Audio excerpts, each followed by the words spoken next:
নমস্কার বন্ধুরা, বাহারি রান্নায় বাঙালিতে সবাইকে স্বাগত জানাই। আজকে আবারও একটি নতুন রেসিপি নিয়ে চলে এসেছি। আজকের রেসিপি ধাবা স্টাইলের এগ কারি। আমাদের বেশিরভাগেরই বাড়িতে বানানো ডিমের কষা, ডিমের কারির চাইতে ধাবা কিংবা হোটেলে বানানো এগ কারি বেশি পছন্দ হয়। তাদের সেই মশলাদার চার্মিং রেসিপিটি এখন আপনারা খুব সহজে বাড়িতেই বানিয়ে নিতে পারবেন। কিভাবে খুব সহজে ঘরোয়া মশলা দিয়েই ধাবা স্টাইলের স্বাদ বাড়িতেই পেতে পারেন, তাই আজকে স্টেপ বাই স্টেপ আপনাদের শেখাবো। চলুন তাহলে রেসিপিটি দেখে নেওয়া যাক। আজকের রেসিপিটির জন্য আমি 8টা ডিম নিয়েছি। ডিমগুলোকে আমি প্রথমে সেদ্ধ করে নেব, সেই জন্য একটা সসপ্যানে পরিমাণ মতো জল নিয়ে নিচ্ছি। জলের মধ্যে আমি 1 চা চামচ লবণ দিয়ে দিচ্ছি। এতে ডিমটাও যেমন তাড়াতাড়ি ভালো সেদ্ধ হবে, তেমনি ডিমের খোসাটাও ভালো মতো ছাড়ানো যাবে। এবার একটা চামচ দিয়ে ভালোভাবে গুলে নিয়ে ডিমগুলোকে একে একে বসিয়ে দিলাম। প্রথম দিকে মিডিয়াম আঁচেই আমি সেদ্ধ করব, শেষে আঁচটা একটু বাড়িয়ে দিতে হবে।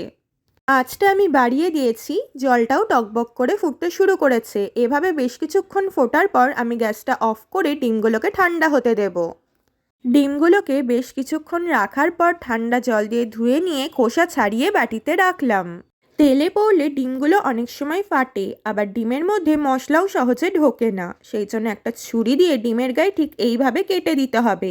এতে ডিমের মধ্যে মশলাও যেমন ঢুকবে, তেমনি ডিমগুলো তেলে পড়লে ফাটবে না। এবার কড়াইয়ে আমি 6 টেবিল চামচ মতো সাদা তেল দিয়ে দিচ্ছি। আপনারা চাইলে সর্ষের তেলও ব্যবহার করতে পারেন। ওই তেলের মধ্যেই আমি বাটারের 4টে ছোট কিউব দিয়ে দিচ্ছি। এটা অপশনাল, আপনারা দিতেও পারেন আবার নাও দিতে পারেন। ভালো মতো একটু নাড়িয়ে নিয়ে তেলটা গরম হওয়া অবধি অপেক্ষা করব।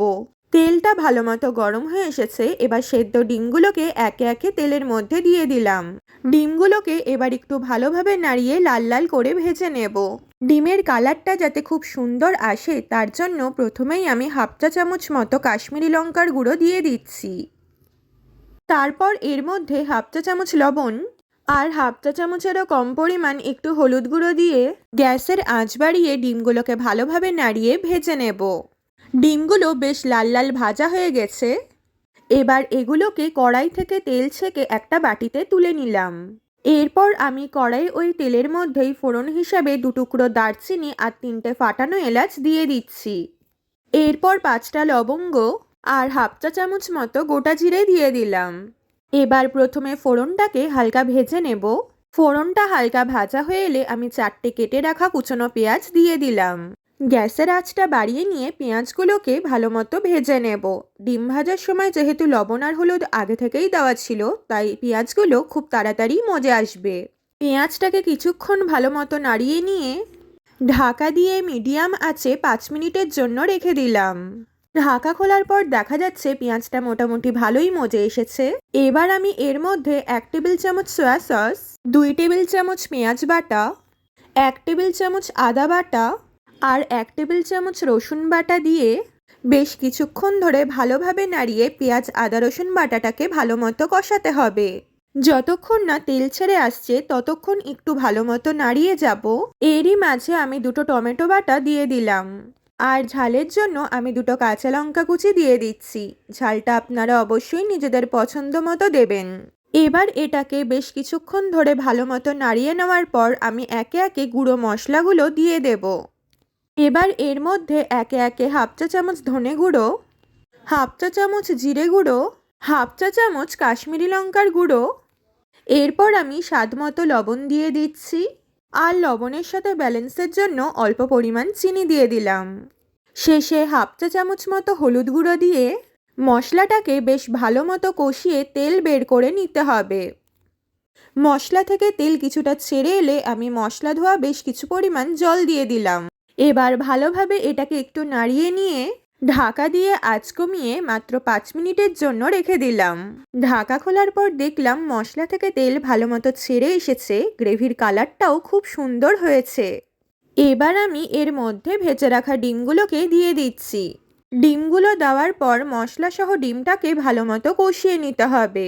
গ্রেভিটাকে বাড়ানোর জন্য আমি অল্প পরিমাণ একটু জল অ্যাড করছি। এবার ভালোভাবে এটাকে একটু নাড়িয়ে নেব। এই সময় নুন মিষ্টির স্বাদটা কেমন হয়েছে একটু দেখে নিতে হবে।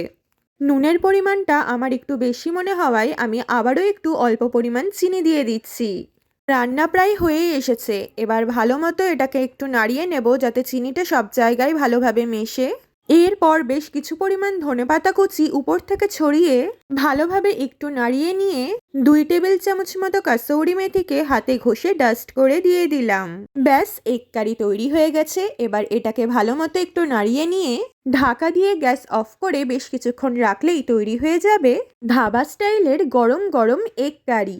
রুটি, লুচি, পরোটা, নান সবকিছুর সঙ্গেই এটি খেতে খুবই ভালো লাগবে। রেসিপিটি ভালো লাগলে অবশ্যই লাইক, কমেন্ট, শেয়ার করবেন আর নিয়মিত রান্নার রেসিপি পেতে চ্যানেলটাকে সাবস্ক্রাইব করে বেল আইকনে প্রেস করবেন। ধন্যবাদ।